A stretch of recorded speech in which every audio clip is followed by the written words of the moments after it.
Good morning, friends. Welcome back to the podcast. My name is Hannah, and on this podcast, we like to talk about marriage, painful sex, purity culture, girly things, sex. It's just a really fun time here at the podcast. If this is your first time listening, welcome. I'm so excited to have you, and I actually have a guest with us today that I am so excited about. We have Dr. Arielle Leonard Hodges. Welcome, Dr. Ari. I'm so excited that you're with us. Thank you. I have known you for a couple years now. I think we did the research back in 2023 is when it was. Yeah, end of 23. Okay. That's when it started. Yes. So I've known you for a long time. And if you guys have been following the podcast for any amount of time, well, maybe back in 2023, I was posting about this research that my friend was doing, and she was trying to get people to join the research about purity culture and sex and painful sex and the messages and how that affects us within relationships, messages from purity culture and how that affects us, in relationships. And so I was sharing about the research. Thomas and I were actually participants in the study. And I know a lot of you listening to the podcast were also participants in the study. Well, actually you said, I don't know because it's anonymous. I don't know exactly who, but I know that you said that you were going to do it. So, but I'm so excited to have you on to actually discuss the research, because when I was reading through it, I was like, this stuff is so important for people to be talking about. We don't have a ton of research on the effects of purity culture and the messaging and how it actually does affect people experiencing painful sex. There's some out there, but it's not a ton. And this is something that we desperately need to research. And so when you told me that you were doing this, I was like, yep, I'm all on board. Whatever we need, let's do it. And so we actually have your results from the study. And so we are going to be talking about that today. And also you texted me right before this, and I learned that this research actually was awarded an award. Can you tell us what the award is? That's amazing. Yeah. So it was nominated for the Outstanding Dissertation Award at the National Communication Association in the Interpersonal Communication Division. And I was notified recently that it actually won. So that's super so exciting. Amazing. Yeah. And I'm excited that it gets to bring attention to this really important issue in the academic community as well. Having this award means that you also have so many more eyes on the research, which is so important for this topic. I'm so excited that this award is going to bring even more eyes than it already had on it, just because people are like, oh, this won an award. I need to see what it is. And for it to be this topic, I'm like, yes, so many people are going to be reading about it, which is so important. So can you tell us a little bit about yourself? Who are you? Give us a 30,000 foot view so we can just get to know you a little better. Yeah, thanks, Hannah. And thank you again so much for helping me in the recruiting phase. That was so absolutely meaningful and so appreciated. So I'm a professor of communication studies at George Fox University in Oregon. And this is my second year in my full-time job. I finished my PhD last year. And when I say communication, that's pretty broad, so it can include anything from public relations to leadership or communication in the workplace. But my specific areas of interest are interpersonal communication and health communication. And so I teach classes on those topics, as well as things like intercultural communication, research methods, and a bunch of other stuff. And I absolutely love my job because it's life-changing stuff that I get to walk with students through. Absolutely. Some other things about me: I am married to the love of my life, Matthew, and he's one of the most emotionally attuned and supportive and intellectually curious people I know, and we spend most of our time nerding out over how we can make the world a better place and heal I love that. That's relationships. He's also a professor. I'm also obsessed with dogs and rock hounding and collecting rocks that look really cool. There's one back there. Ooh, I love that. Yeah, so that's a little bit about me. So out of all the topics that you could have studied doing your dissertation, why did you pick this specific one? It's really not talked about a lot. And so why this topic? And it's a really personal topic to talk about. Yeah. Well, I didn't set out to study painful sex when I started my graduate studies in 2015. So kind of the backstory: I went to an evangelical Christian university for my undergrad, and I didn't really realize how much all the dating norms were impacted by purity culture until I kind of was out of that space. So the whole idea of because I grew up in Josh Harris era of I Kissed Dating Goodbye. I actually never read it, so thankfully, but Yeah, I didn't read it either, shockingly. yeah, but I did have Brio magazine and For Young Women Only and all of that stuff. But the whole idea of like dating is sinful, so you should know exactly whether you could see yourself marrying this person before you ask them on a date, that whole kind of thing. And it was really interesting. And so when I started my master's program, I actually had to conduct an interview study from start to finish. And when I was thinking of a topic, I was like, this is kind of interesting, the whole dating thing and Christian culture. And I actually talked to people about the term DTR. Have you ever heard that term before? Yes. Yeah. Like define the relationship. And people outside of like conservative Christian or evangelical spaces don't really know what that means. Like in a like are we dating, or are we just kind of praying together and worshiping together? Like it's kind of a different, it's used differently in Christian spaces maybe than broader culture. So I did this study.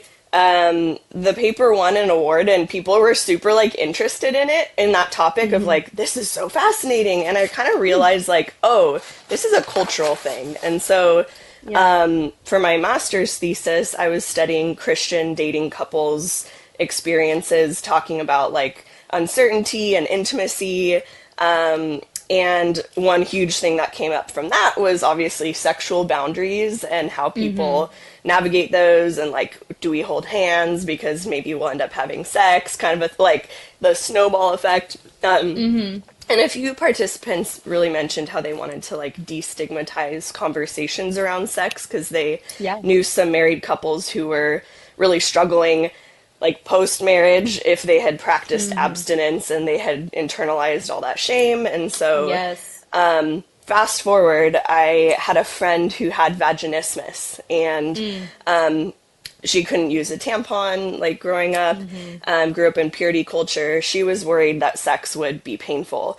And so another one of our friends and I were talking with her before she got married, and we're like, well, maybe if you have like a sweet cocktail like on your wedding night, like maybe that'll help. And and then when sex was impossible for her, like physically impossible, I was walking that journey with her, and continued to like offer suggestions. And I didn't realize until learning more about vaginismus that I was saying all the wrong things. And I, at this point, had like 2 communication degrees, and I'm like, oh my gosh. But you were doing it with such a pure motive, just trying to help your friend. But when you don't know about vaginismus, it's like, okay, actually, wait, that was harmful. But I feel like you had a good heart behind it. You know, some people don't. Some people are just dismissive and like, it'll be fine. But you were like, I'm trying to help my friend.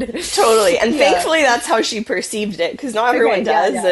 And that kind of came up in the research too. So anyway, the stars kind of kept aligning. It sort of felt providential. I met a pelvic floor therapist on the first day of my job or in my grad school program for my PhD, and was talking to her about this topic. And then I found a communication scholar studying vulvodynia, which is a particular type of chronic sexual or genitopelvic pain. So it was just wild to me that like the messages that we hear and how we communicate with our partners can impact pain levels and like make them better or worse. And also, of course, how we manage the experience of healing. Absolutely. So that's sort something of the I like backstory. something I like to say a lot is that I believed sex was bad and my body paid the price for it. Like it really did. Like I had these beliefs about how negative sex was and how bad it was, and that it was so sinful, and my body literally paid the price for it. Like because I had those thoughts, it was affected by this. Because I could use a tampon. I was totally fine using a tampon. I could use a finger and it was no problem. But the minute it was like actual intercourse with my husband, who I loved so much, it was extremely painful. And I was like, what is this? Like this is not aligning. Like we couldn't keep our hands off each other leading up to the wedding. Like we were so excited. It was like the hardest 5 months of our lives, how it felt. Like waiting till we could have sex. Especially because we had been off and on dates since we were 15. So it was like, we were waiting, we were excited. And Yeah. then when it couldn't happen, I was like, what? Like, how is this my life? This is not what I thought was going to happen. Yeah. And yeah, it's just all the negative thoughts. And then reading the results of your research, I was like, wow, I knew I wasn't alone just because I do this podcast. But if Yeah. you like reading that was so encouraging to know, like, okay, it's not just in my head. I'm not alone. Like, it's not just like me being over dramatic by the thoughts that I had, it's like, Yeah. because I'm always just like worried, like, am I being just too dramatic or whatever? I need to calm down. No, Mm-hmm. no. Like the research shows that it actually does affect, and so many other people are going through this as well, which we can get into.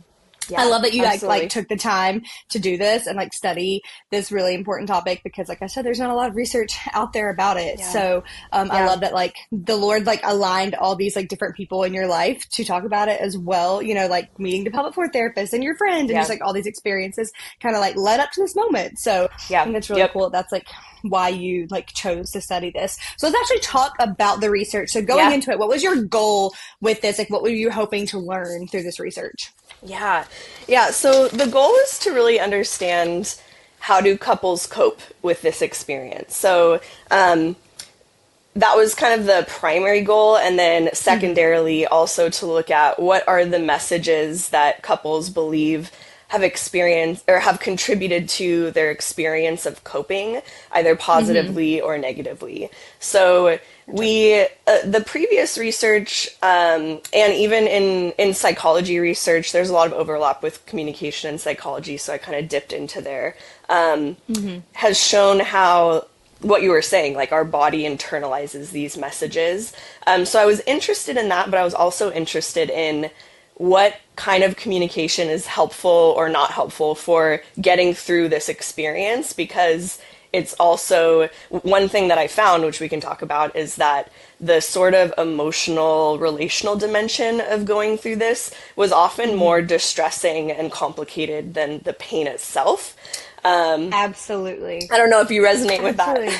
Yeah. Yeah, no, I did because it's like something you want so bad and it's not happening. And if and also, I think that is also heavily affected by your partner, like how supportive they Yes. are and how supportive they aren't. But also, Yep. like, they're not taught this stuff either. And so they just think that they're going to get married and have sex. That's also like a change for them. Like, they're going through it as well. Yes. Like, I have a lot of sympathy for the husbands who are experiencing this as well because, like, their life is not what they thought it was, or their sex life is not what they thought it was going to be. And Yep. so, Yep. and there's so much that goes into it financially, like trying to afford going to the Yes. doctors, trying to afford the pelvic floor therapist. Like, I need to go right now being pregnant to pelvic floor therapy, but I was looking around and it's like $100 and up for Yep. one session. And I'm like, I don't know that we can do that right now. So, the Yep. financial burden of it, the, like, you want it so bad in the disappointment and just a letdown Yes. and the conversations about it. Yeah. The emotional distress between you and your partner can be really heavy during this time. Even if you have the most supportive partner in the world, it Yes. still is like a very distressful experience. Like Thomas was my husband. He was so supportive, so supportive from day one when I communicated like, "Hey, sex is painful." I could not have asked him to respond any better, any differently. But we still had like a lot of struggles. Like we would attempt sex, and then I would cry, and then I'm like, "Well, we can't do anything else now because I'm sobbing." So like that's not we can't even try to like save this moment and try to do other things to like experience this intimacy because I'm sobbing. So like there were still so many hardships between us trying to figure it out, and like it was also painful for me. So that's a piece of it. But I would definitely say the emotional part was probably even harder because it's a lot of unlearning for you both to do. Yes. Oh, yeah. And And then I know that your relearning. research says that. Yes. Yeah, So for much sure. relearning. And it's not overnight. Like it takes so long. People ask all the time, like, what was like your breakthrough? What brought you through? And I'm like, probably pelvic floor therapy was like the big piece of it. But therapy, like just going to therapy on it, like just regular therapy was probably the biggest piece that like really pulled me through, was because I really had to work through those thoughts. And it wasn't like once I completely had all those thoughts out of my mind, it immediately fixed my body, because that didn't happen either. Like I had to do the physical work to not experience the pain anymore, but it did play like a huge role in that. Yeah, So absolutely. I love that that's the specific part. Like the goal of the study was to learn about that part of it too, because that's a big piece of this that people aren't talking about. And because it does affect the husbands too. Like, yes, we need the, like, we need the help, but they don't need to be just like left high and dry. Like, they're going through this as well. Yeah. So, And that was a gap in the literature, which, like, the prior mhm, research on this topic is there were a couple of studies from partners' perspectives mhm, of women experiencing pain, but not very many. And then not focused specifically within, like, Christian evangelical spaces, mhm. which I can talk more about too. Yeah. So, who were the participants in your study? Yeah. So I interviewed 20 couples that were, Hmm. when I say the term evangelical, what I mean is people who practice and kind of an evangelical expression of Christianity. So these are people who believe, my relationship with Jesus is super important. The Bible is authoritative in some capacity, regularly attending church or on that path. So not necessarily like tied to a political expression, Yeah, just to yeah. be clear. But so 20 couples. So these were couples for whom pain was present from the first time they attempted or had intercourse. Gotcha. So many of the couples physically were unable to have intercourse either for some time or still at the time of the study, Hmm. or it was chronically painful when they would attempt to have intercourse or when they would have it. Gotcha. Partners were interviewed separately. So I Hmm. had a male research assistant who was also kind of part of the evangelical community and had some experience with the topic, interviewing husbands, and I was interviewing wives. The average age of participants was 28, and they had been married from 4 months to 14 years. Okay, So I kind of was a going to ask the range. marriage part because I think that's Yeah, important too, is like how long people had been married, because I think that yeah, also plays a role. I'm sure it's like even harder if you've been experiencing this for, 14 of the years that you've been married for 14 years versus, I mean, it's still hard for all of us, but when the yes, time is extended, I'm sure that like has more and more complications. So I think absolutely. I love that you have a range of people from like newlyweds to 14 years. That's awesome. Yeah, yeah. Yeah. Um, I also interviewed 16 clinicians just as a part of Oh, this mhm. study to try to understand their experiences and what maybe the insight that they could bring, having worked with women or with couples experiencing Mhm. painful sex. So that was sort of another part of the piece of the puzzle that I was interested in. Gotcha. Gotcha. Yeah, That's awesome. I think it's so important to have their perspective in this as well because they do see a wide range of people who are coming yeah, in to get the help and experiences, and they just have so much knowledge in that area. So I think including that piece is really important too because they see yeah. it every day. It's their job. Yep, So yep. incorporating that piece. I know you said your focus was like the emotional connection, the coping between the partners, and so Yeah. what actually helped the couples cope with this? Like, what did you see with that? Yeah. And can I say one more thing about Oh, yeah. the yeah, yeah. So just to another thing about why I wanted to talk to evangelical couples specifically Mm. as opposed to couples in other religious communities or who weren't Hmm. religious or who were maybe who had left the church.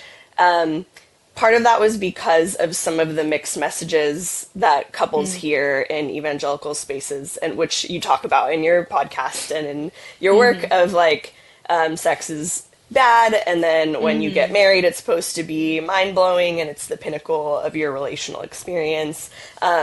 And then for a lot of these couples, like you were talking about earlier, they might not even know that sex is going to be painful or impossible until they've made this lifelong marital commitment if they were Hmm. practicing abstinence from intercourse. And so Yeah.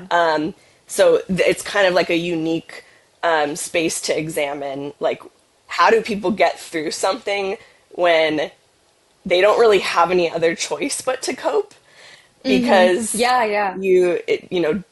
in a in this space, divorce isn't like an option necessary, Right.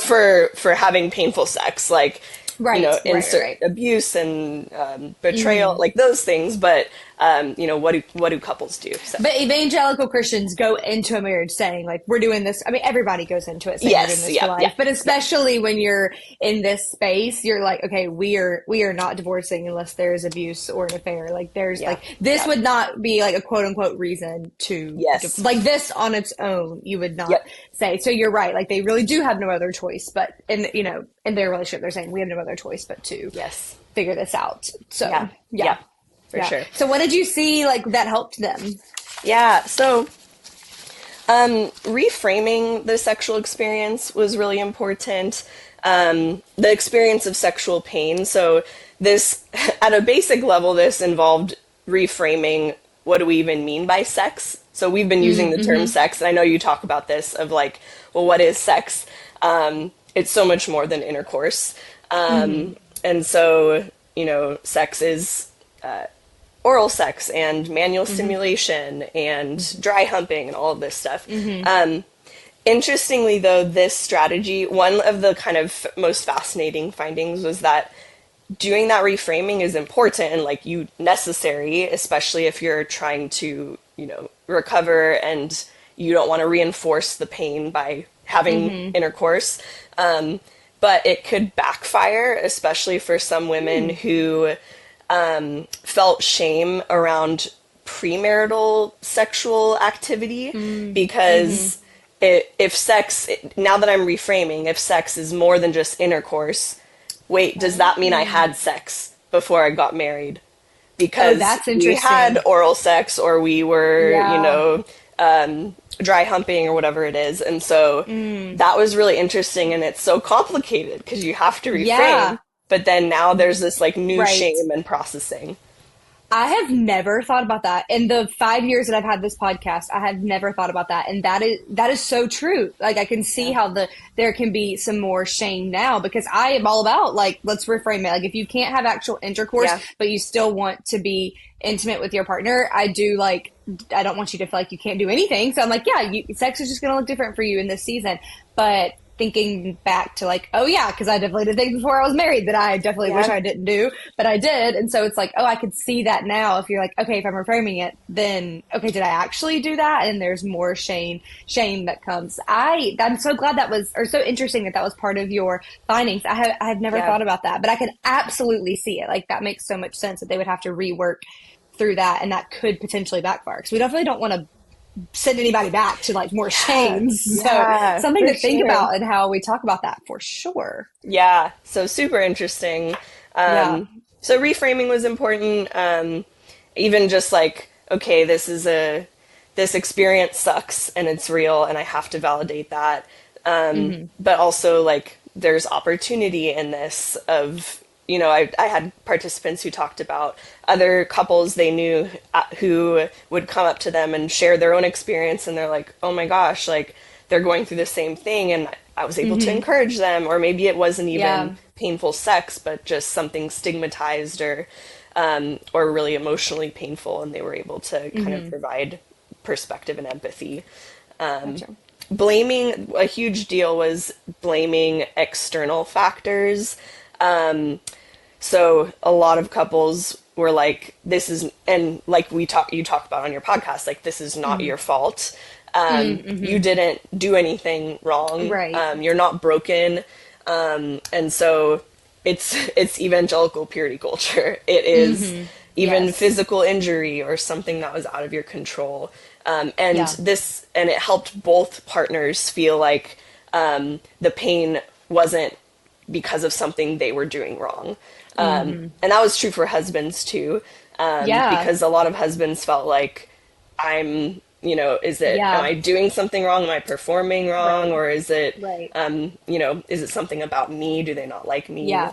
Do they That not kind of like thing. me? Oh, I'm sure so many husbands went through that because there's also a layer of what they feel like they were probably rejected. Even if the wife is like, I'm Yes. not trying to reject Yes. you. I don't feel that way in any way, shape, or form. But the Yeah. actual like fact of it not working like the way it should, they're probably like, oh, well, her body's rejecting me. Like, is she not turned on enough? Like, is she not like me enough? Like, is that just going to fix it? Like, did I not do that position right? Or, maybe I need to move. Maybe it's me. Because they're also trying to figure out, because they love their wife. Like, I know that they're also trying to, like, figure out how to make this work. And I'm sure they feel layers of rejection as well, even though the wife is not trying to do that. It's just like I think it's a natural response.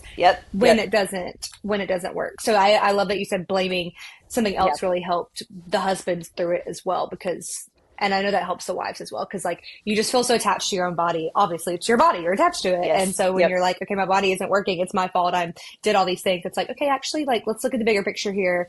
Something else is like attributed. You didn't wake up one day and like think, I hate sex is bad. Like, it's actually not how it works. You didn't choose that, it's the messaging that you've been taught. So, that's a really good find as well, that like that was really helping the couples cope, was blaming the external factor to it. And then also just, I mean, there's so many findings we could talk about, but just to like recap for the what helped them. They were, one theme that I identified was that they were kind of stumbling through it together, because for most of them, for many of them, this was their first time having intercourse with another person. For all of the women in the study, this was their first time having intercourse. So they were troubleshooting, like, how do we figure this out? And attending medical appointments together was really meaningful for wives in particular. Definitely. Because that's just like another reinforcement that we are in this together. Like, we are figuring this out together. I had to find out I had to do it all by myself, because it was literally like peak 2020, like peak COVID. Oh my gosh. When I was going through this. So I had which Thomas, he goes to every appointment with me ever. Like, we always go to our appointments together usually. Just because we're like in things together. And for him to not be able to go when I was like actually diagnosed was the worst. The worst. And that was a whole other layer that came up, because a lot of couples got married during COVID, or so that was even part of, we were, even in writing up the results, one of the limitations I wrote in terms of like, okay, in piecing together the puzzle of what contributed to the vaginismus, maybe like there was also all these other layers of stress and like couples were already, at least in this study, couples were getting married, moving in together, figuring out painful sex. COVID's happening for many of them, not all of them, but so there's just so much stress and so much, and that extra stress really plays a heavy like weight on your body, and so your body's like affected by that. So I think it's important that you include that like, yes, a lot of times the COVID was affecting the people going through this. COVID has so many ripple effects. Anyway. Absolutely. So I know a big thing, just in my like talking with people, I've not done actual research the past 5 years again, but I have talked to a lot of people over the past 5 years of me talking about this. And something that I see still very commonly is like people they're like avoiding getting the help they need. They're avoiding getting the support, or it's like years and years later. And so did you have any results with that? Like, did you see like maybe why couples were delaying getting the help that they needed? And what did you find with that? Yeah, so, and that was actually one of the research questions that I had in the study, because, a lot of couples don't even know there's support available. That was a huge reason of like, we don't even know that this exists. I don't know what I'm supposed to do. But one of the kind of major reasons couples didn't get support, at least at first, was because of the belief that we'll figure it out, or it's going to resolve itself. That was massive. I think almost that every couple talked about that. Like, well, this time it'll work. I had so many couples talk about like, well, we just kind of thought like, well, maybe this time. And it's like, been I'll 2 get the years, right 3 lube. years. I'll find the right position. I'll try this. Yeah, absolutely. And then of course, like the shame and stigma around needing to go to a doctor for something that's supposed to be normal or natural, or we were designed for, and also, people might they often didn't share with others because of like, how are people going to respond to this? Because number one, there's already shame and stigma around talking about sex in the church and in, just in general. Right. But now telling someone this really vulnerable, intimate piece of your life, where you feel at the time like, is it my fault? And a lot of times, couples would test the waters and share bits of their story, and then if the responses were not what they were needing to hear, it made them want to, not open Not up tell anymore. anybody. Yeah. Yeah. That's really tough. So what did you find was the like catalyst that actually helped the couple or like decide, okay, I'm getting this? Was there like one thing that people were like commonly saying that this is what actually made me get the help that I need? Like, what did you see with that? Yeah, so I didn't look at like what was the main thing, but there were several different things that did prompt them. Yeah. I would say probably one of the main things was that nothing was changing with their current strategy. Right. And for many of them, it was getting worse. Like the more we're trying to have sex, the more pain, the more shame, the more it's reinforcing that. Conditioning your body that this is going to hurt every time. It's like more and more so it's like, oh, a touch on the knee actually makes me like literally like tense up. It's like it would get to that point where it's like, oh, even though it's just like a touch on the knee, it's like so innocent, but your body would be like, oh, that's going to happen soon. So we got to like, so it just over time, it definitely gets worse. Yeah. If you're not doing anything about it. Yeah, and you see that in the painful sex research of like, if I know that this is going to lead to sex or to intercourse, like, and my partner, is flirting with me, it's like, it can send your body like into fight or flight because you're like, I don't want to go through that pain again, even though you love them, and that's so complicated. Totally. Yeah. Totally. Yeah. Yeah, one thing I tell people when they message me is that I'm like, I'm so sorry to be the one to tell you this, but unless you do something about it, it is not going to get better. This is not one of those things that you can just like hope that it gets better or find the right amount of lube or find the right position or figure out what turns you on the most. Like that, this is just not one of those things. Like your body's been conditioned for too long. Even if it happens like 4 times, that still is enough, I think, for your body to be like, oh, I don't know the exact number, but like your body just expects this to happen. And so unless we are doing something to like purposely like counteract that, it's going to expect it every time. And so it's like, this is one of those things that you have to like put your bootstraps on and like, we got to do it. Like we got to go, we got to do something because it's just not going to get better, unfortunately. And some people just like need to hear that too. And like understand like, okay, I've done all I can do. Like I do need some help. But it's not always fun to hear that, unfortunately. Well, but what's cool is, those kinds of messages. So seeing something on social media, like multiple participants talked about how it was like a blog post they saw or a social media account they followed where they learned like, wait, other people are going through this. And that was the catalyst of like, oh, there's actually help and treatment out there. So seeing things online was really a game changer for a lot of folks as well. It's encouraging to keep going then. Yes, keep doing what you're doing. Yeah. You too. You. I love that. So something we haven't really dove into a ton, we've talked about it kind of in general, is like the messages that we are hearing that are actually impacting us. So did you get like specific ones from people that like you felt like people kept saying like, these are the things that I heard, and it showed that like couple after couple were hearing the same things? Like what kind of messages were actually impacting the people that you were studying, the participants? Oh yeah. So I kind of there were tons, and they had a lot to say about these messages. We're very passionate about it.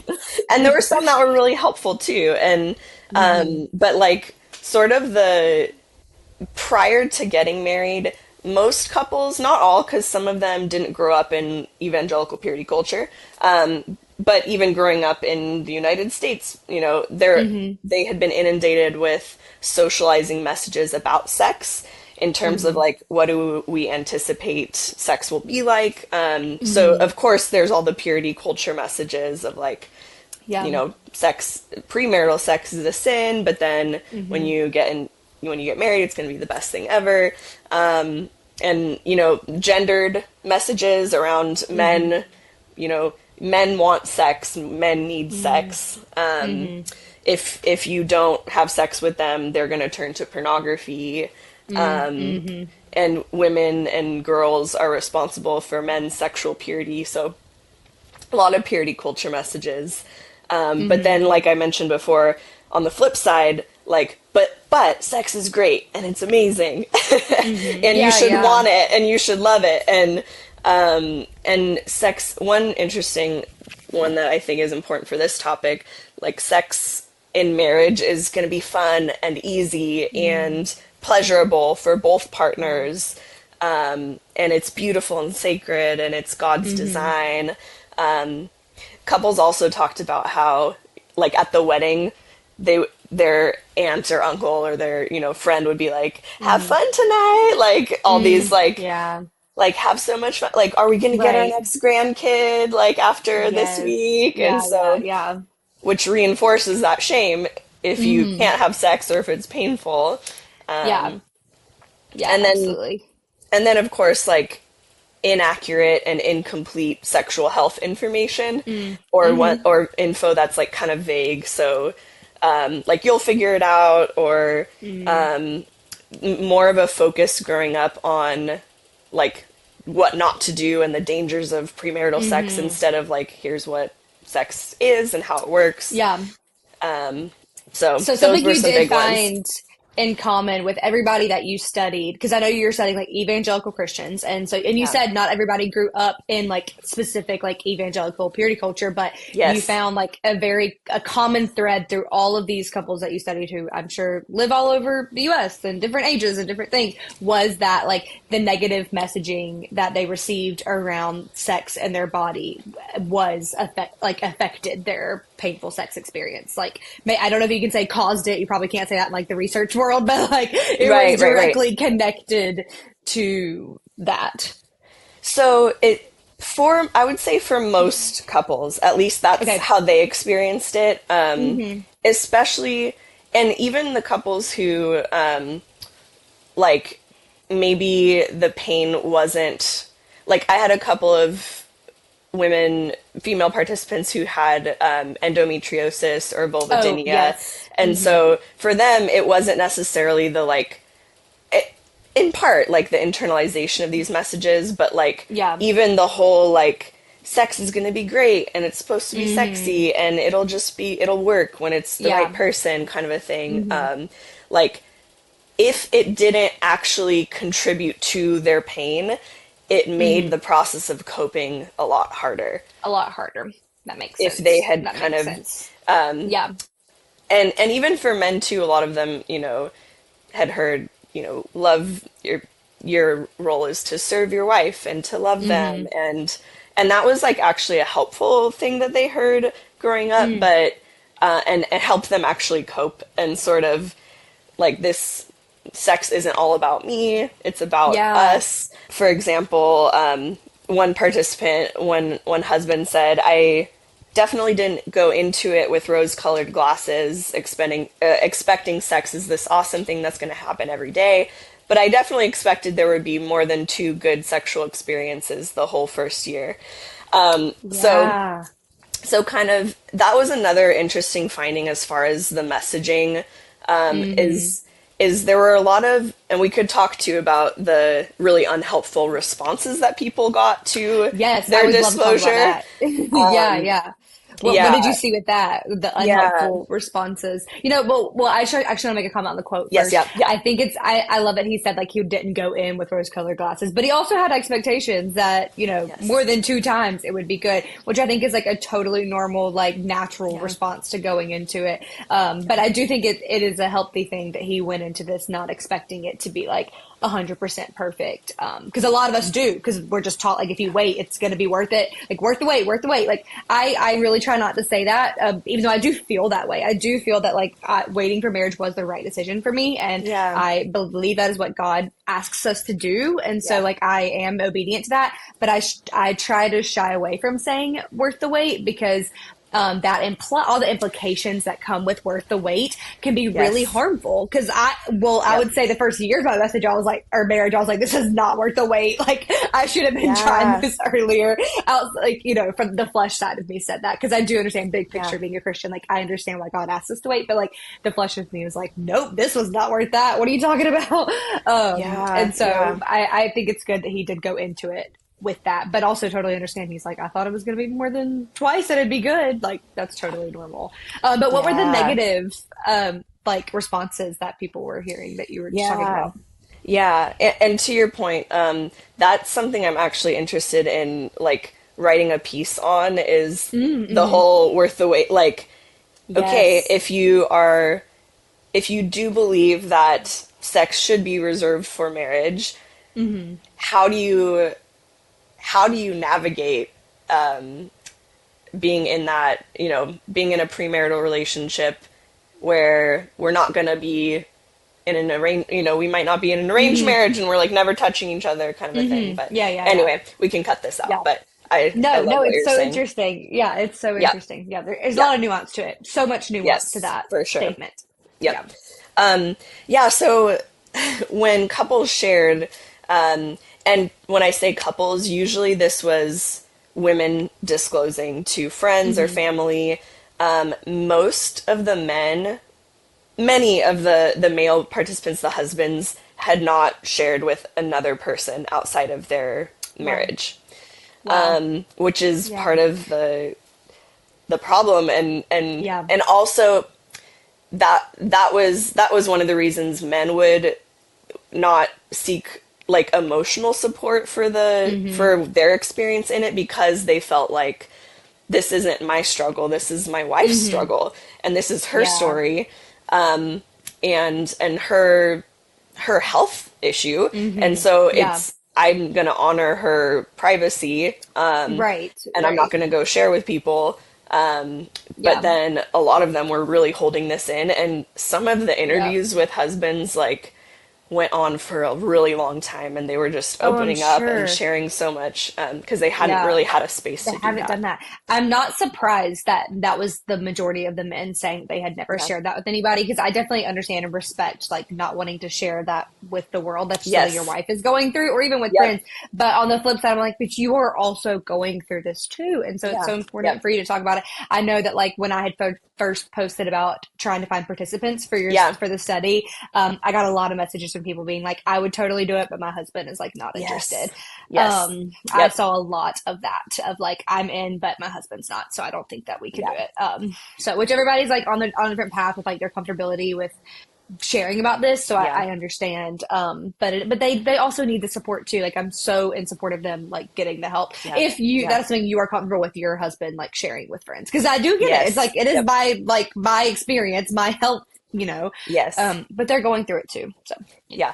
Well, and to that point, that is an important limitation to note about the study, is that in a yeah. lot of sexual health and sexual communication research, you get kind of a skewed sample because it's people that are willing to talk to you, especially for Yeah. an interview, like people that are willing to sit with you face to face and share their story. Yeah. You generally get the couples that are doing better than ones who like, yeah, or maybe their marriage is falling apart. And so Yeah. there were some of those stories, but for the most part, which is another kind of future thing of like, how do we invite folks who Yeah. don't want to participate into this conversation to learn Right. about their experiences too. So, Totally. but yes, as far as the dismissive responses they got, a lot of it was people trying to make sense of the pain themselves, like the other person that you're sharing with. So you'd get a lot of unhelpful questions from people, or assumptions about what the cause of the pain is. Like, well, were you abused? Is your relationship okay? And which can reinforce that shame. And Yeah.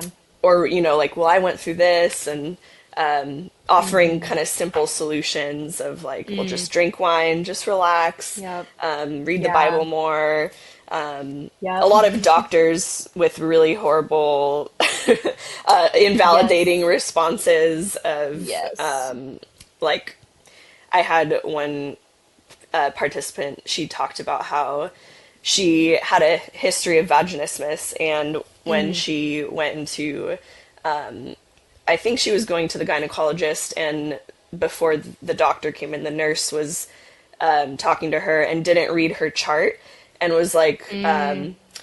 so asked something like, "Are you sexually active?" And she was like, "Well, yeah, like," and she didn't know because Yeah. she's like, "Well, yeah, I don't know how we're to answer sexually this. Yeah. active, but we're not having intercourse," and she just was But like it's not working. crying. Yeah. Yeah, and so That's awful. yeah, so and even like greater concern with how the husband is doing.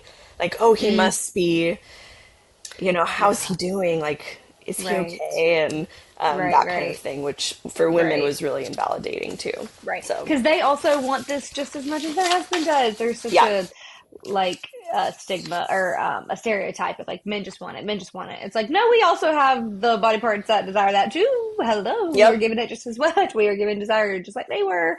Yep. Yep. Yep. But yeah, it feels very dismissive for sure. Yeah, I felt very dismissed through my process. It took like 5 different doctors to diagnose me with vaginismus, and I literally had like textbook vaginismus. I'm like, I don't know why we kept missing this. Like, why this Yeah. was Yeah. not like day one of me having the most painful pap smears of my life, and I'm screaming in pain. Mm, You're not questioning that? Like, that's so crazy. That's so yeah. crazy. But Yeah. yeah, the dismissive, those are definitely all Yeah. ones that us who've gone through this have unfortunately heard for Yeah. sure. Yeah. And I do think a lot of times people do mean well, like they're trying to ask Yes. questions and like offer the support, like you were offering those things that you thought was Yep. helpful. Yep. But when you don't know, you also just don't know. I'm not like excusing people's bad behavior, but and like those hurtful things. But I do don't believe it's always out of like malice intent, you know. Yes. But Yeah. it still is. But you're still affected by those. Like you still are Yep. affected by those messages, even if the intent isn't, to be, hurtful. Yes. And that's interesting because couples would talk about how, like, even if a comment was kind of like, if they had a solid trusting relationship with that person, Mm, they were way more easily hmm. able to kind of have Yeah, grace for that. totally. And also if the person was like genuinely like willing to grow and to understand and to Hmm. care, Yeah. made a difference. Oh, it makes such a difference. Yeah. Yeah. Versus when like a doctor that you don't know just comes in and like has an attitude and says something about it. It's like, okay, like you don't have to dismiss me like that. Versus somebody who's Yeah. actually trying, like you were, like trying to offer support and be helpful with really good, intent, but just a lot of not understanding. So, Yeah. Yeah. yeah. And I one thing I actually wrote in my dissertation was like, the story doesn't end here. There were many Hmm. messages that were helpful, and supportive that really like changed the Hmm. game. And Yeah. that was sort of the whole part of my purpose was to in the study was to see like, were there any turning points with messages that really helped them, like Hmm. catalyzed healing and growth and support. Yeah. So, like, honestly, a lot of it just came down to validation and listening, like Hmm. validating the Yeah. experience. Yep. Because, like you were saying earlier, this is something that you do need to get support for. Yes. Like we Yes. You need have to. to Yeah. go through that journey, and it might be like a really long and non-linear process, Hmm. but it's one thing to hear like, well, have you gone to the doctor, versus Yeah. oh my gosh, like I'm so sorry that you're going through that. Like, what, Right. tell me how you're doing, or even just not Right. just like Right. being present with that person, Yeah. whether it was the doctor or a friend or a family member. That validation Yes. was really critical. And Hmm. a lot of couples talked about how pelvic floor therapy was like the number one like game changer, Yeah. not for Yeah. everyone. And it also Right. depended on the therapist Yes. specifically. Yes. That's a big part. But but couples, if their therapist was going above and beyond to really try to help them find solutions and tailor it to them. That was really meaningful. Yeah. And yeah, the two biggest, this is important, the two most, let me start over. The two key intervention points for receiving messages that kind of helped couples go in knowing sex doesn't have to be just intercourse, or there is hope and this might be a thing, but there's treatment and there's resources. The two key intervention points were before the wedding and then after that first disclosure. So Okay. when couples went into marriage here, like knowing vaginismus might be a thing, this might be a journey, it might be painful, but there's hope. They were way more able to kind of cope with the fallout and the disappointment, because they knew, like they were able to expect, okay, here's what might happen, but it might not, but we can have a plan. Absolutely. And then yeah, after, sharing with someone, if they really received that empathy and support, they were more easily able to like keep going on the journey, as opposed to like if they didn't hear anything, it's just this like total shock. Yeah. And if they, when they shared, hey, this isn't going away, if it was met with like, well, have you tried this or done that, or all those questions, it could kind of just like become a self-fulfilling prophecy and a spiral and a cycle into it being hard and like, well, now I just don't want to try, and sort of disenchanting. Yeah, the hope of that is what is key, like that there is hope for healing, and seeing that that's something that you saw throughout this research, I think is so important as a takeaway, is that like that was something that really pulled couples through, was that there's hope for healing. I would never forget joining this Facebook group right after I was diagnosed and being like crying on the couch, being like, this is horrible. Everybody's depressed. Nobody's healed. Everybody's sad, and I always say there is place for that. Like I'm not saying that there's not place for that, because it is sad. It is hard. It is a long road. So like you do need to have space to experience that. But it was just like thing after thing, comment after comment about how negative it was. And I was like, okay, I guess I'm going to be 45 and not having sex. Like, I don't know how we're going to have kids. Like, I don't know what we're going to do. It's just going to be really painful, I guess. And so it really took like, I was like, okay, well, I guess I'm going to share what I'm going through. And then if I get healing, then I'll provide hope for others, because I am just so tired of there not being any positive, like hope that you can be healed. It's just so negative. And so knowing that was something that really helped pull people through is just so good. It's like stuff I already like knew in my spirit, but I love when the research like shows it, like, yes, good. Good. It's so important. It's so important. And actually what you said is important too, around like being cautious, the kinds of spaces you're entering into, like, which is why I love what you do with your podcast and with your Instagram, of like, we're going to be validating and we're going to talk about the hard stuff, and we're going to maybe say like, hey, we do need to make some changes, but we're also going to present hope. Because even one of the clinicians I talked to was saying like, they caution women about going online to find all the information about painful sex, because there's a lot of misinformation, or like what you were saying of like, everybody's like, well, there's nothing's going to get better. And I even saw that in the support groups that I was kind of joining to recruit as well. Yeah, and I feel like, those places the people who are in those groups, like that is what they're feeling and they're going through. So I'm not like invalidating that by any means. Like you need to have that space, especially if you don't know anybody in your life. And sometimes it's so much easier to tell a stranger. Like you guys would be shocked at the amount of messages I get from people being like, I don't even know you, but like, I need to tell you that I had pain-free sex today, because I just need to tell somebody. Like I need to tell somebody, and I would rather tell a stranger than like my friends. Like I get so many messages, and I love it. I'm like, yes, please tell me, like because I get it. But there is space for people who are experiencing that, but like you have to have the hope piece, or you're just going to stay there forever, and it's never going to get better. And so you have to have somebody telling you that there is hope. Like I always try to, like I end every like message or video or whatever with like, there is hope. Like there is hope. There is hope for healing. because Yeah. it's what you need to pull you through. So you mentioned the clinician. So I would love to know Yeah. what they saw, like when you were speaking with this. I think you said 16 of them. I think you said, was it 16? Yeah. Yeah. Yeah. Okay. So what did they have to say about all this? Like, what did you find? Yeah, yeah.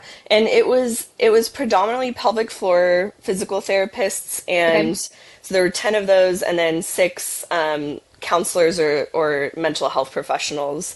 And Okay. all of them, to participate, they had to have regularly worked with religious and or Christian women who have experienced painful sex or sexual Mm-hmm. dysfunction, and so that they could comment on the topic. And they really echoed a lot of what the couples talked about, as far as Mm-hmm. like they felt like, okay, there's the systemic barriers, so like a lack of knowledge about what treatment options exist, Mm-hmm. or all of the shame and stigma that is not only perpetuated in religious spaces but also in the media and in Mm-hmm. and expectations that are promoted in pornography or media or things like Mm-hmm. that. Mm-hmm. And even they were aware of a lot of the medical, like the lack of awareness in the Mm-hmm. medical system around painful sex and how that Yeah. was really harmful to women and to couples. So they talked about systemic barriers to seeking care or kind of getting through the treatment process, also Mm-hmm. individual barriers. So at the individual level, like, do women just have access? Mm-hmm. And that's, I had a couple of participants Yeah. who would drive an hour one way to get to the nearest Yes. gynecologist, Yeah. and maybe more than an hour to, or maybe didn't even have a Mm-hmm. pelvic floor therapist in their area. There were folks in more Yeah. rural areas. Mm-hmm. Clinicians felt like if there were a lot of overlapping conditions, it could be more Mm-hmm. challenging to make progress in the recovery and the treatment. So Mm-hmm. it's one thing if, maybe there was an injury that caused, like a saddle injury that made Mm-hmm. sex painful, versus Yeah. there was a saddle injury and growing up in the church and a history of abuse, Mm-hmm. and like Yeah. a lot Yeah. of those All the things. layers. Also, like, do women and do couples have buy-in? Because like we were saying, Mm. you have to some extent, we have to be ready for it or want to Yeah. engage in that process. And even one counselor talked about how she would, like, she kind of assesses for that, and if she can tell that the client isn't really ready to engage in the emotional work of the Mm-hmm. process, kind of talking about that with them, because Yeah. that can be a barrier. And then, I mean, a lot of them talked about how if women have autonomy, have a Mm. sense of autonomy and feel that they have a sense of control in the process, and this is Mm-hmm. not just about my husband, this is about me and my Mm. body Yeah. and Yeah. my pleasure and my healing. Right. Yes, something I try to tell the women who are going through this is like, yes, it's totally fine if your end goal is that like you want to be able to have sex with your spouse, absolutely. But like I think one of the key like motivating factors is healing yourself. Like you are worthy of healing outside of the actual like goal, goal of getting to have actual intercourse with your spouse. Like your body is worth that healing because your pelvic floor affects so much more than just your Oh ability to my have gosh. sex. Like it Yes. affects everything. Like once I was able to heal my pelvic floor, my anxiety, like my generalized anxiety got significantly better. Like Yeah. seriously significantly better because I was experiencing so much anxiety from the tightness in my like from like the physical tightness in my pelvic floor. I was Yeah. experiencing so much anxiety. And so like you yourself are worthy of healing. Like if something you've always wanted to do is be able to use a tampon or use a menstrual cup or menstrual disc and you haven't been able to, like that is enough reason for you to go get the help that you need. And then the cherry on top can be having sex with your spouse. Like I feel like that Yes. extra like motivation for you to heal yourself can really help pull you through. I'm not saying it's bad. Like I went in being like, I'm having sex with my Yeah. spouse. Like Yeah. that is why we're doing this. But then throughout the Yeah. like healing journey, I learned how beneficial it was just for me, for my own body, for my own self Yeah. to be healed. Like I'm worthy of that healing, just for me, just for me. And then Yeah. that is the added bonus, I Yeah. really think it really helped pull you through. So. Absolutely. Yeah. So I would love to just talk like what, like to kind of put a Yeah. bow on all of this. You had so much Yes. good research, which I did want to mention, like this week, I keep referring to her research. It is going to be posted for you guys to read through. There are like the research is there. It's really good. It'll be posted. I will link that in the episode notes, and I will definitely post about it on my actual Instagram as well. I'll probably add a link to it in my link tree too, so you guys can access it, because I want you to be able to read this yourself. It's so easy for me, who is like, I have a psychology degree. So research is a huge part of psychology. It's like all of it. I still like very much struggle to read things, read research sometimes, but I could very much digest this very easily. Cool. So you are not going to be overwhelmed when reading this. Like, it all makes sense for the lay person. It's really good info, all in this like nice PDF that you can easily digest and read. And so I highly recommend you guys doing that, so you can see for yourself, because there's so much more in this that we weren't able to cover, because there's so many layers to it. And so it is so validating though, reading this research. Like, okay, like I said, like I was reading the messages and the things from the clinicians and your recommendations for churches, and I was like, yes, yes, yes. Like, it just feels so validating to see those things. So I will link all of that. So just definitely check that out as well. But overall, like, what would you say was like your recommendations that you found for couples to like be able to cope with this? Like, what recommendations do you have? Yeah. So get help early. If you are getting married and you are a woman and you have trouble using a tampon, that's, again, you can have painful sex even if you never struggled with a tampon. But if pap smears hurt, if tampons hurt, start thinking about it soon, and do that with your partner. Work together to find whether it's professional support, or if that feels like too much, then talk to someone safe and trusted in your life. Think about prior interactions you've had with them. I know even in my own life, sometimes if I'm just feeling really vulnerable, I want to share with someone, even if I don't maybe know them as well or trust them as much. And so really be selective about who you share with, but do that early, even before getting married if possible. And if you are married and you're navigating this, think about who those people are. One tip I have for couples is to try to, well, if you have the access and ability, to try to find a clinician who meets your most immediate need. So if for you the most immediate need is like, we'll figure out the pain stuff later, but right now our marriage is suffering, like find a therapist or a counselor who also knows a little bit about painful sex. Or if for you, like, things are going well, but you really need to work on the pain stuff, try to find, if you can, a pelvic floor therapist who also has some knowledge of the relational and psychological aspect of this experience, who's knowledgeable about that.